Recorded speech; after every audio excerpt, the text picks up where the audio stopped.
What if I told you that the first genocide of the 20th century was committed in Africa? That's not even the worst thing that happened there that year. Welcome to Namibia, 1905. It's been 2 years since German troops occupied this African territory, taking it from the indigenous Herero people. At first, they tried to rule with a benevolent hand, respecting the tribes and their customs.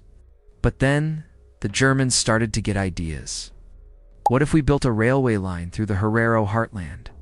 What if we took their land and gave it to German settlers? What if we made the Hereros into slaves? And just like that, the Germans went from being an occupying force to being colonial Nazis. The Herero people weren't having it though. They fought back against the Germans with every weapon at their disposal, including one that the Germans hadn't even invented yet: guerrilla tactics. The Germans had no experience fighting a war like this. They were used to fighting battles with set pieces and clear objectives. But the Hereros were led by a man named Samuel Herero, who was a brilliant military strategist. He led his people in hit-and-run attacks against the Germans, always staying one step ahead of them. The Germans were furious, and they wanted revenge. They assembled a force of 25,000 men to put down the so-called rebellion. But the more men the Germans deployed, the more the Herero resistance grew.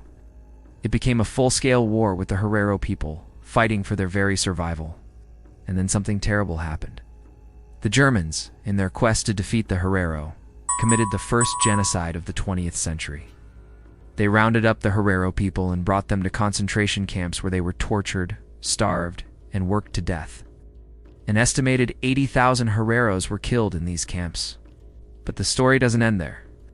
After the Herero people were wiped out, the Germans turned their attention to the Nama people. They did the same things to the Nama people that they had done to the Herero. They took their land, forced them into slavery, and put them in concentration camps. An estimated 60,000 Namibian died in these camps. The Germans would continue to occupy Namibia until 1919. When they were finally defeated in World War I, the Treaty of Versailles gave control of Namibia to the British and South Africans. But the damage was done. The genocide in Namibia is a terrible stain on Germany's history and a reminder of the brutality of colonialism.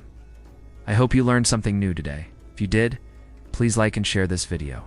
And if you want to learn more about the history of Africa, stay tuned for more updates. Thank you.